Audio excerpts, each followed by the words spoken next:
48 कोस कुरुक्षेत्र एक सांस्कृतिक यात्रा। इस महायात्रा के आज के हम अपने नए पड़ाव पर हैं।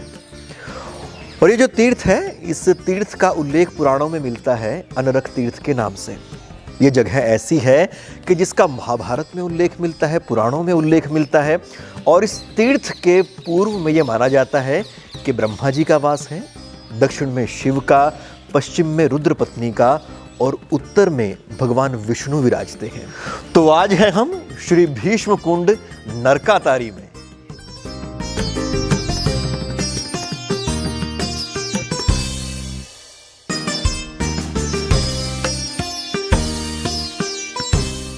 महाभारत के युद्ध में कौरवों का 10 दिन तक सेनापतित्व करने के बाद भीष्म पितामह अर्जुन के बाणों से घायल होकर बाणों की शरशैया पर लेट जाते हैं और फिर उनको प्यास लगती है।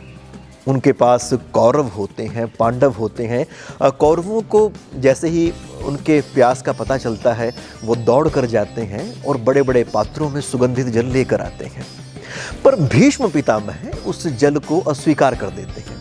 पास में अर्जुन खड़े थे, वो पूरी बात को समझ चुके थे।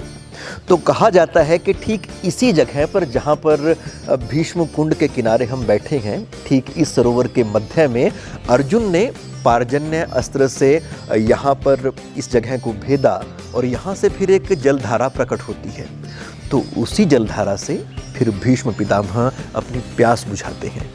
वास्तव में अगर हम देखें तो महाभारत को भारतीय वाङ्मय में जो चीज़ें सबसे महत्वपूर्ण स्थान दिलाती हैं, उसमें से एक प्रमुख कारक इस जगह पर भीष्म द्वारा युधिष्ठिर को दिए गए उपदेश हैं। जिस तरह से कुरुक्षेत्र की महिमा स्थापित होती है ज्योतिषर में भगवान श्री कृष्ण के दिए गीता उपदेश के कारण, वैसी ही महत्ता इस स्थान पर भीष्म के युधिष्ठिर को दिए संदेश उनकी राजधर्म की शिक्षाओं के कारण स्थापित होती है। और इसीलिए भीष्म पितामह की गणना भगवान श्री कृष्ण के सबसे अनन्य भक्तों में होती है। जब अंतिम समय भीष्म का होता है तो तमाम दिव्य आत्माएं इस जगह पर आ जाती हैं।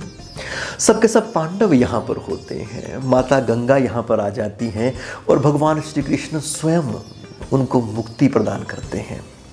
तो इसलिए इस स्थान का महत्व न सिर्फ महाभारत के लिहाज से, पूरी मानवता के लिहाज से एक अलग तरह का है कि किस तरह से एक व्यक्ति कर्तव्य परायण होकर अपनी परम गति को पा सकता है। 48 कोस कुरुक्षेत्र एक सांस्कृतिक यात्रा, ये था हमारा आज का पड़ाव भीष्म कुंड नरकातारी। तो हमारी जो ये यात्रा है वो निरंतर जारी है। कल भी एक नए तीर्थ स्थल पर हम होंगे और वहाँ की बातें आपको बताएंगे। वहाँ से मिलने वाले पुण्य का एक हिस्सा आप तक पहुँच सके, ऐसा पूरा प्रयास करेंगे।